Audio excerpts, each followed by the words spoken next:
En Blender, además del modo objeto y el modo edición, tenemos también el modo escultura. Con el modo escultura podemos hacer modelos orgánicos y podemos hacer personajes de una manera bastante más sencilla que a través del modelado orgánico normal que estamos acostumbrados a hacer en Blender. Esta es mi primera escultura, que la hice hace un par de años y la imprimí y la recuerdo aquí con mucho cariño, la recuerdo. Entonces, para empezar con la escultura en Blender, una cosa que tenemos que tener en cuenta es que vamos a necesitar una tableta digitalizadora con un lápiz y a ser posible que el lápiz tenga algún botón, a ser posible dos, uno para que nos sirva de ruleta del medio para poder configurarlo como si fuera el botón central del ratón y otro como si fuera el clic derecho para poder darle a nuestras opciones. Así que con esto en cuenta vamos a Blender y vamos a ver cómo entrar dentro de modo escultura y a grandes rasgos cómo funciona de manera general rápidamente. Estamos dentro de Blender y dentro de nuestro modelo general podemos entrar desde aquí arriba a la sección de Sculpting y ya estaríamos en nuestra herramienta de escultura. También podríamos entrar desde el desplegable del Object Mode, donde cambiamos a Edit Mode, pues podríamos darle también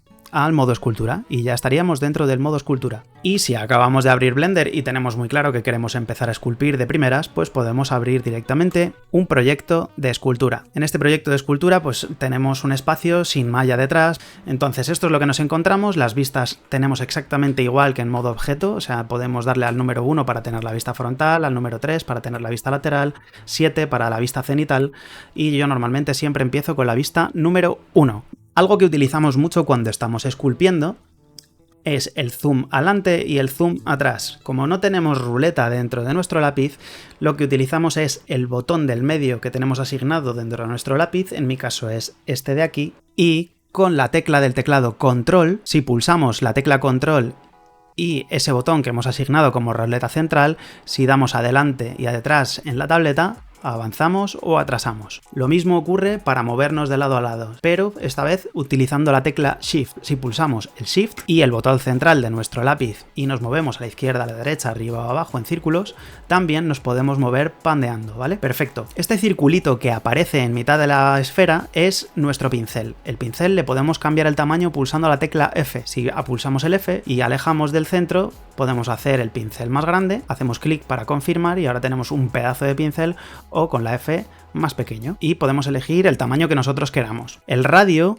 normalmente lo tenemos bloqueado por defecto, pero si queremos que el radio vaya variando en función de si apretamos o no, podemos pinchar aquí.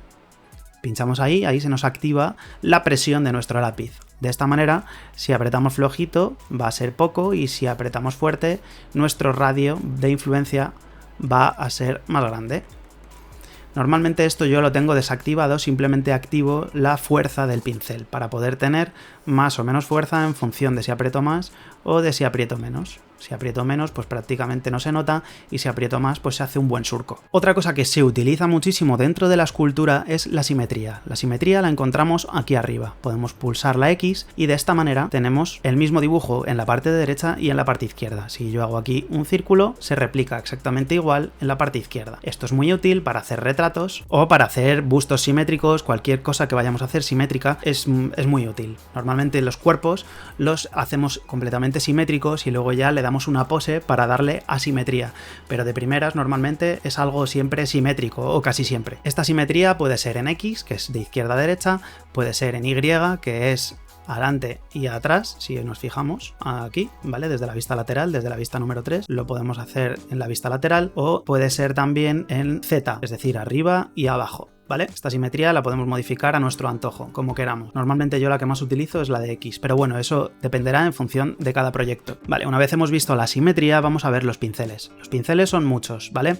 Cada uno hace una cosa. El normal, el primero es el de Draw, que hace como una curva, se utiliza bastante.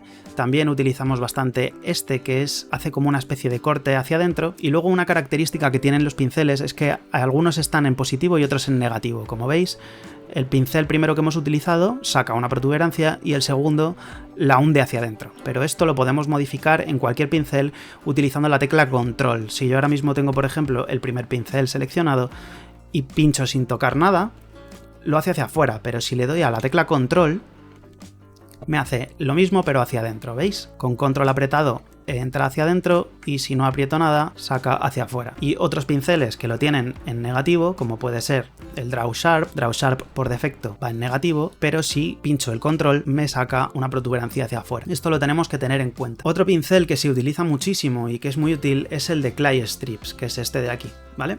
Está Clay y Clay Strips, son muy parecidos, pero bueno, este lo que hace es añadir geometría, ¿vale? Es como poner pegotones encima de nuestra bola, que nos sirve pues para dar volumen en determinadas ocasiones. Como veis, nos deja también una superficie un poco rugosa, y esta superficie luego la podemos aclarar con el Smooth. El pincel Smooth es un básico que vamos a utilizar muchísimo y lo que hace es suavizar nuestra malla. Después de utilizar prácticamente cualquier pincel, normalmente se pasa encima el Smooth un poquito para dejar la malla más lisita. Un atajo de teclado para llegar al pincel Smooth desde cualquier pincel, puedo pinchar la tecla Shift del teclado y automáticamente se me activa el modo Smooth con Shift.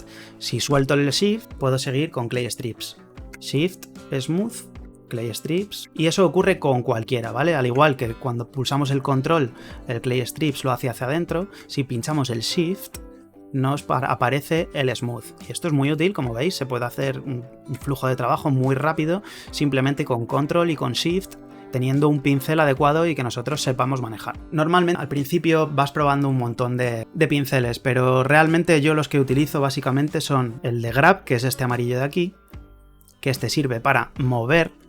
Así movemos un poquito nuestra geometría, se mueve un poco, este lo vais a utilizar un montón, el de Grab es un básico también, más o menos, lo podemos mover, acomodar nuestra malla.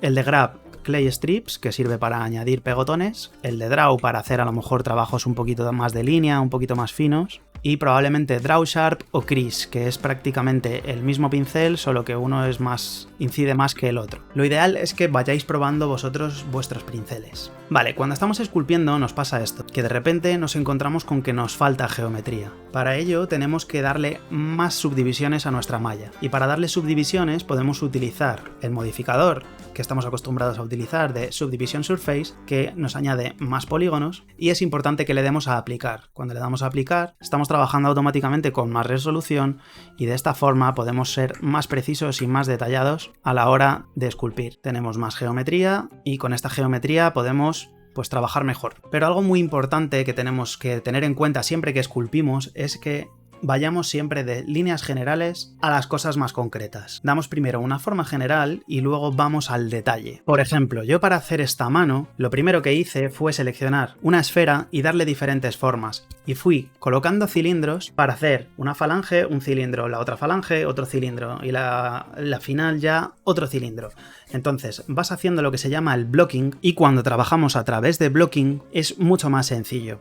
Entonces, grosso modo, lo que tenemos que tener en cuenta para empezar a trabajar con la escultura dentro de Blender es que necesitamos una tableta digitalizadora, a ser posible con un lápiz que tenga botones en él. Hoy en día las hay muy baratas, si queréis un enlace de alguna, la que utilizo yo es muy barata, no sé si me costó 60 euros o algo así, y es de mucha utilidad. No necesitáis que tenga pantalla, no necesitáis que tenga 1000 millones de puntos de presión, porque realmente cualquier tableta te puede servir para hacer una escultura digital. Otra cosa que tenemos que tener en cuenta es la resolución. La resolución tiene que ser de más a menos. Cuantos menos polígonos, las formas más generales son, y a medida que vamos haciendo más detalle, pues vamos haciéndolo de manera más precisa. Los pinceles hay que ir probándolos todos, hay que saber si estamos utilizando simetría o no, hay que saber utilizarla, y el remesh hay que tener cuidado para no tener una densidad de polígonos inmensa que luego nos impida corregir lo que estamos haciendo. Así que si te interesa saber un poquito más cómo funciona la escultura o quieres aprender a hacer blocking para hacer esculturas como esta mano que yo hice o este pequeño bokoblin, déjamelo saber para que yo vaya preparando una serie de vídeos. Y mi consejo si te interesa la escultura es que lo primero que hagas es abrir un proyecto de escultura y empieces a probar todos los pinceles, que te busques una referencia y que empieces a trabajar para intentar darle la forma que puedas. Si te interesa ver algún vídeo de algún escultor súper bueno, yo te recomiendo que te veas el canal de Jan Sculpts porque es muy inspirador, es un máquina, tiene vídeos muy rápidos donde ves lo que se puede llegar a lograr utilizando Blender. Y si conoces un poquito Blender y te fijas en cómo utiliza él las herramientas, eres capaz de replicar lo mismo que hace él, quizá no con la misma calidad al principio, pero es una fuente de inspiración muy importante y además nos sirve para ver cómo trabaja él, que es un profesional que trabaja solamente la escultura en Blender. Así que si te ha servido, dale like, muchas gracias, coméntame si te interesa o qué te falta por saber, si quieres saber algo más sobre las tabletas digitalizadoras o lo que sea. Yo soy Sikoner y me despido. Hasta luego.